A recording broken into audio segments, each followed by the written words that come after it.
આ બધા હું હલનની ફરતે ભેગા થઈને જોવે. તો સૌથી પહેલા તો બધાને જય માતાજી. અને આજ દિવસ છે 16મો અને આપણે લીધેલો છે એક ટાર્ગેટ 30 દિવસની અંદર 1000 ફોલોવરનો, જે તમારે બધાને કરાવવાનો છે પૂરો. 10:30 આજુબાજુ આપણે થઈ ગયા નાઈ ધોઈને તૈયાર. અને આજ તો તઈ જવાનું નતું એટલે આપણે બપોર સુધી ફોન જોઈ નાખ્યો. અને બપોર પછી ખાઈ પીને આપણે બેસી જા જર્નલ લખવા, કેમ કે બતાડવાની છે કાલ, એટલે લખવી તો જોશે. તો હાલો આપણે લખે રાખી. અને પાછો કે હું રીતુ ને મારા પપ્પા નીકળી ગયા બીજી વાડીએ જવા, કેમ કે ના આવવાનું તો આપણે ઘઉંનું હલર. અને આ આગ કોઈ લગાડી? હાલો પડખે જઈને જોઈ.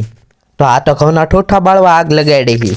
અને પછી આપણે તો પગી જા આપણે બીજી વાડીએ. અને આ ઘઉં તો હજી બીજાના છે, આપણા તો બાજુમાં છે. અને હાલો તમને ઘઉં ઠલવે એ બતાવું. ભાઈ તો થોડુંક ઝૂમ કરીને બતાવું, પણ ઝૂમ કરીને સરખું દેખાતું નથી આપણા કેમેરામાં. હાલો ના પડખે જઈને બતાડું. તો જો આવી રીતે ઘઉં પડે.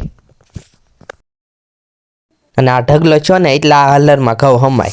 અને હાલો તમને હવે ઘઉં બતાડું કેવાક નીકળ્યા. તો જો આવા નીકળ્યા.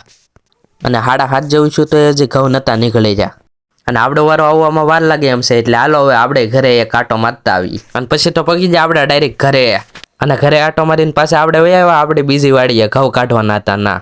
અને આપણે છોડવાના છે આ વાળા, કેમ કે હાલર માટે રસ્તો તો કરવો જોશે ને, એટલે હાલો આપણે છોડી નાખી વાળા. અને આપણો તો ઘઉં કાઢવાનો વારો ઠેક 10 વાગે આવ્યો. અને હાલો હવે તમને બતાડો આપણા ઘઉં. તો જો આવા છે આપણા ઘઉં, જરાક કમેન્ટ કરી નાખજો કેવાક છે.